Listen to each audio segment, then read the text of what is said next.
আজকে আমরা দুজনে বেরিয়ে পড়েছি চুঁচুড়ার ধরমপুরে মা মহিষমর্দিনীর পুজো দেখতে।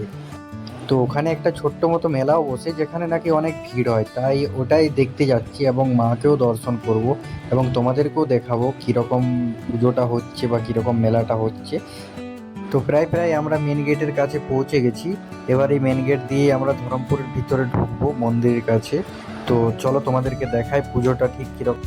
তো মেলাটা এখান দিয়ে শুরু হচ্ছে। আমি তোমাদেরকে পুরো এন্ট্রিটা দেখাবো না, কারণ ভিডিওটা অনেকটাই বড় হয়ে যাবে। আমরা দুজন এখন মেলার ভিতরেই আছি। আমার তো ভিড় দেখে মাথা খারাপ হয়ে গেছে। এইটুকু জায়গার মধ্যে এতটা পরিমাণে ভিড়, এবং সবাই মা মহিষমর্দিনীর পুজো দেখতে এসেছে। মেলায় ঢোকার পর আমরা মায়ের মন্দিরে গিয়ে মায়ের দর্শন করে নিলাম। তোমরাও একবার করে মাকে দেখে নাও, আর কে কে এই পুজোর কথা জানো নিশ্চয়ই কমেন্টে জানাবে। আমি যেহেতু পুরুলিয়ায় থাকি, তো আমি কোনোদিনও শুনিনি মা মহিষমর্দিনীর কথা। তো এখানে এসে প্রিয়াঙ্কার কাছে শুনতে পাই এবং আমরা দুজনেই চলে আসি পুজো দেখতে। তো এসে সত্যিই খুব ভালো লাগছিল, আর এটা ছিল আমার ফার্স্ট এক্সপিরিয়েন্স। মন্দির থেকে বেরিয়েই আমরা এই দাদুকে দেখতে পাই, যিনি এই ছোট ছোট আসনগুলো বিক্রি করছিল ঠাকুরের বসার জন্য। এরপর আমরা দুজনে চলে যাই মেলার ভিতরে খেলনার দোকানগুলোর দিকে।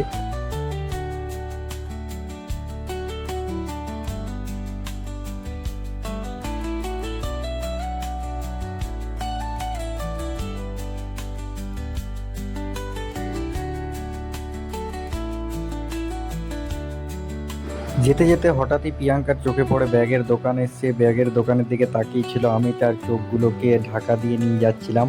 সে ব্যাগ দেখলে নিতে ইচ্ছা করে তার, তাই জন্য আমি ওকে চোখে হাতে ঢাকা দিয়ে দিয়ে নিয়ে যাচ্ছিলাম। দোকানটায় কোনো রকমে ওকে পার করাতে পারলাম।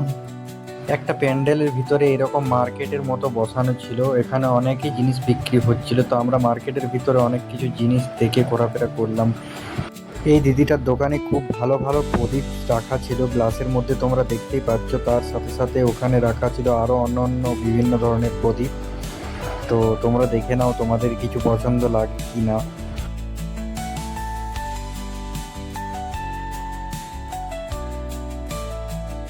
এখানে অনেক ধরনের পারফিউম বিক্রি হচ্ছিল, আমি তো একটাও ট্রাই করিনি, বাট তোমাদেরকে দেখাচ্ছি। কেউ যদি ইউজ করো তো আমাকে নিশ্চয়ই জানাও এগুলো কেমন।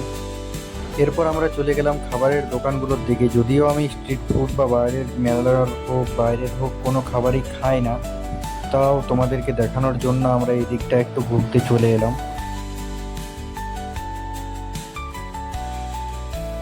তো ঠিক এই দিকটাতে ছোট বাচ্চা এবং বড়দের জন্য বেশ কিছু রাইড ছিল, তোমরাও একবার দেখে নাও। তো এখানে আমরা কিছু পুতুল দেখলাম, স্পাইডারম্যানও ছিল এবং অন্যান্য সব ছিল, সবগুলো 30 টাকা করে।